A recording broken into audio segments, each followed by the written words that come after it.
What I'm about to show you in the next few minutes will make you see the world we live in differently. Imagine a continent that's been burning for several months straight. 1 million hectares of land turned to ash. Air temperature reaching 40 degrees, where it used to be cool. People dying from heat stroke. Entire cities evacuated. Economic losses in the tens of billions.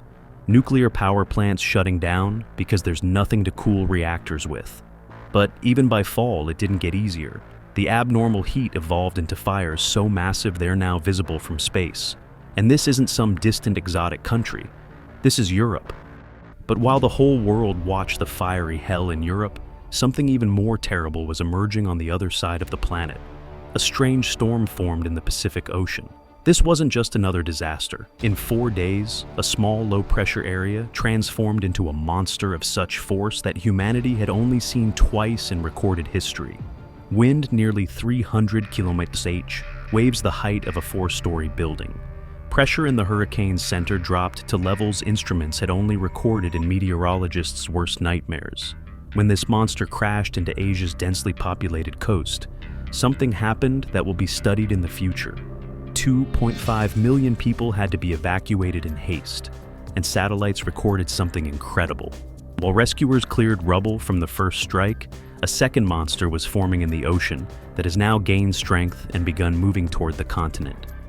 In this video, I'll tell you what's happening with the climate, why Europe is burning, where new hurricanes are heading, and why scientists say natural disasters have become more powerful.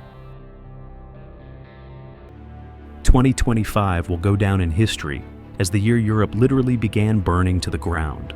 What happened to the continent doesn't fit any framework. Europe is heating almost twice as fast as the planet on average, and this year appears set to become one of the hottest in recorded history.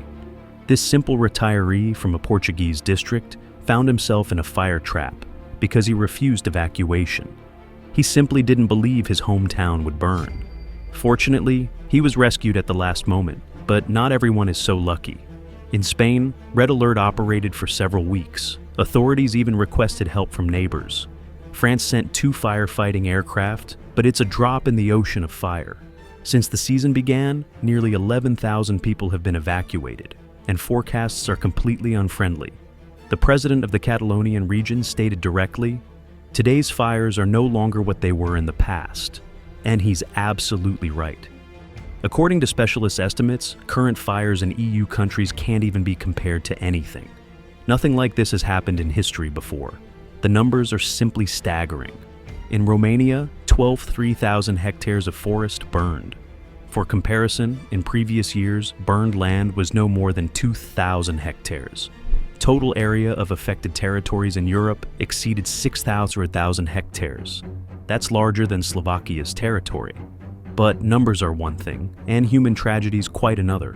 Red weather alert in France already affected 12 departments. 30 people hospitalized, 2 died. But most surprising and frightening, not all fires result from abnormal heat. When the world is already on fire, there are people who decided to help the tragedy along. French authorities identified forest arsonists in the country's south. Spaniards suspect at least 25 people of igniting forest fires. But of course, the main causes of fiery hell aren't arsonists. Fires occurred during a heat wave that was the most intense in Europe's observation history. At its peak, it created the hottest 10-day period in Spain, at least since 1950. European nuclear power plants began reducing capacity amid abnormal temperature. High temperatures complicate reactor cooling. Therefore, in France and Switzerland, many plants temporarily suspended or limited operations. Since 1975, 77 heat waves have been recorded, of which 6 had anomalies of 4 degrees or more. 5 of them occurred after 2019. Draw your own conclusions. Europe activated the EU Civil Protection Mechanism for the first time to request help fighting forest fires. By the end of August, the mechanism was activated 17 times. Here's what scientists say about causes of such abnormal reality. Abnormal heat in Europe and subsequent fires this year were caused by several factors. First is a persistent anticyclone. It held hot air coming from North Africa over the continent. Such a phenomenon is called a heat dome, an atmospheric structure that blocks air mass movement and holds hot air at Earth's surface. The second factor is marine heat waves. Water temperature in the western Mediterranean exceeded normal by 9 degrees Celsius, intensifying heat's impact on coastal regions and Europe's interior areas. The third reason is climate change. It makes heat waves more frequent, intense, and prolonged. This especially affects Europe, the fastest warming continent. Its warming rate is twice the global average. Under climate change conditions, ideal scenarios form for firestorms: high temperature, prolonged drought, low humidity, and strong wind. When these factors combine, any ignition turns into catastrophe. And while Europe turned to ash, something terrible happened on the other side of the planet. On September 18th, in the western Pacific Ocean north of Yap Island, an ordinary tropical low-pressure area began forming. No one could suppose that in 4 days it would turn into a killer that appears set to become 2025's most powerful storm. Super Typhoon Ragasa. The name itself in Tagalog means suddenly rapid movement, and this proved prophetic. In 4 days, the storm intensified 8 levels in a row. Meteorologists had never seen such a thing. Wind speed in the epicenter reached 265 km/h, with gusts nearly to 300. But most terrible, pressure in the typhoon center dropped to 905 millibars. In recorded history, such readings were only recorded twice. When pressure in a hurricane's eye drops so low, it turns it into a giant death funnel, sucking everything in its path. The Pacific Ocean's warm waters, heated to record temperatures, became ideal fuel for this monster. Ragasa gained strength at unprecedented speed, moving straight toward Asia's densely populated coast. Millions of people were under threat. On September 22nd, Ragasa crashed into northern Philippines as a Category 5 tropical cyclone. Imagine a wall of wind several kilometers high, rushing at the speed of a high-speed train. Authorities declared the highest danger level and began mass evacuation. More than 43,000 people had to be urgently removed from danger zones. In Batanes province, people hid in basements, listening to apocalypse howling above their heads. Wind tore roofs off houses like leaves from trees. Trees bent to the ground, then snapped with cracks. Electric poles fell one after another, leaving entire districts without power. At least 28 people died in the Philippines, but this was only the beginning. Then what no one expected happened. The typhoon didn't weaken over land as usually occurs. Ragasa moved toward Taiwan, maintaining destructive power. On September 23rd, the monster reached Taiwan's eastern coast. And here something horrifying happened. In Hualien County, a landslide occurred in July that created a natural dam. Over 2 months, a huge lake accumulated behind this dam. Authorities knew about the danger, but thought there was enough time until October. Ragasa's torrential rains brought 70 centimeters of precipitation in 1 day. The lake couldn't withstand it, the dam burst, and 60 million tons of water rushed into the valley. Guangfu village was washed away in minutes. The mud flow was so powerful it washed away an automobile bridge over the river. Cars and houses spun in the flow, like toys in a washing machine. Footage from the tragedy site looked like disaster movie filming, except this was reality. Rescuers are still clearing rubble, searching for survivors. City streets are covered with thick layers of mud and debris. Local residents say they've never seen anything like this. But Ragasa didn't stop there.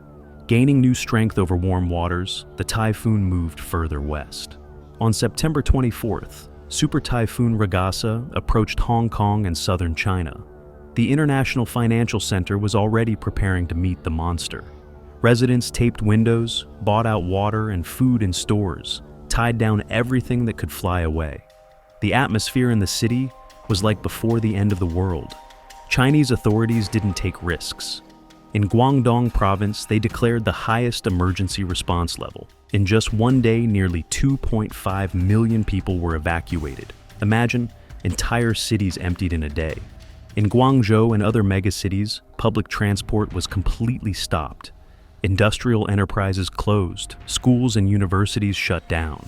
Even Macau's famous casinos stopped operating for the first time in many years. It became a ghost city, with 700,000 population. When Ragasa crashed into Hong Kong, wind speed reached 150 km/h. Storm surge waves rose 4 minutes above normal level. Seawater turned into a boiling cauldron. But perhaps the most dramatic footage came from the luxurious Fullerton Ocean Park Hotel.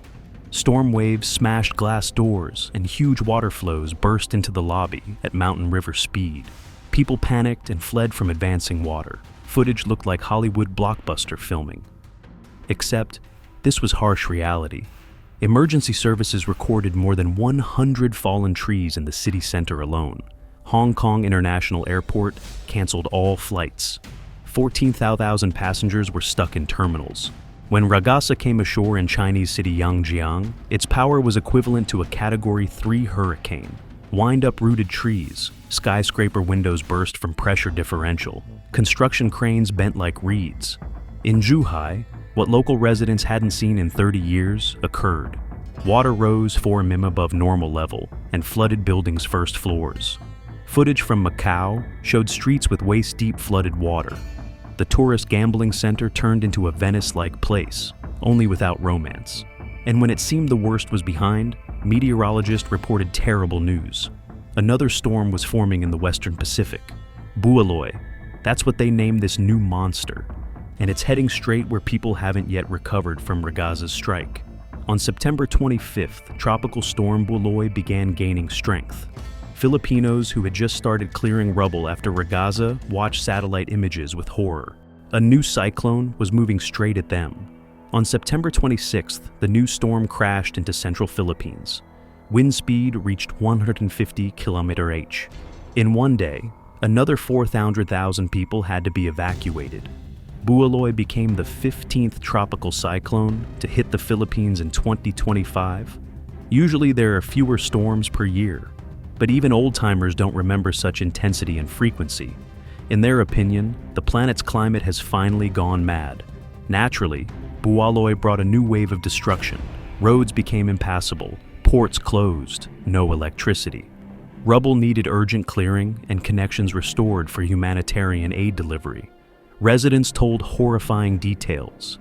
Massive flooding occurred in hours. Some roads remained underwater even the next day. But that's not where it ended.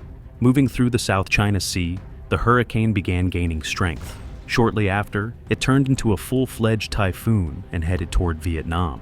Vietnamese authorities, having seen destruction in the Philippines and China, didn't take risks.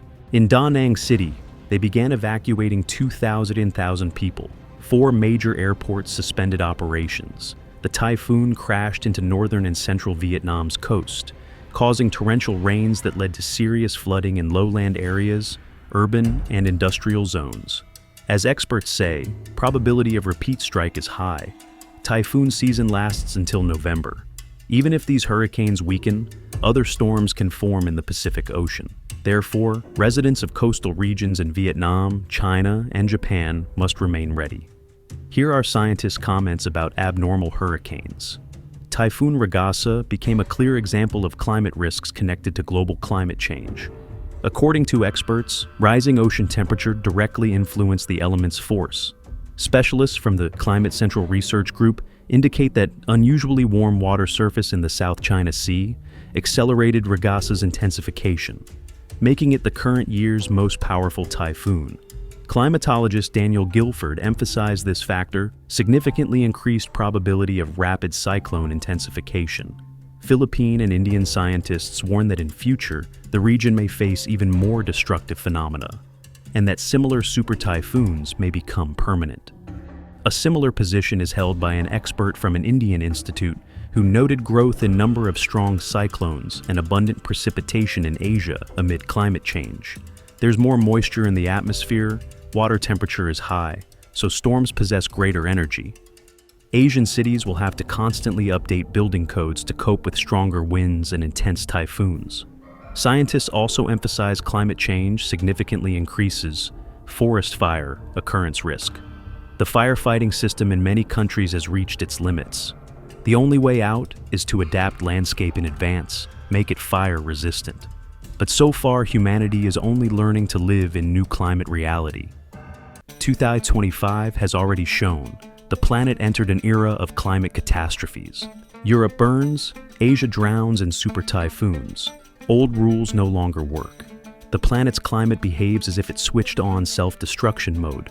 What used to happen once a century now occurs every few weeks. Scientists call this a tipping point. Point of no return. Moment when the planet begins living by new rules. And these rules are radically different from everything we're used to. That's all for now. If you like this video, give it a like and subscribe to our channel.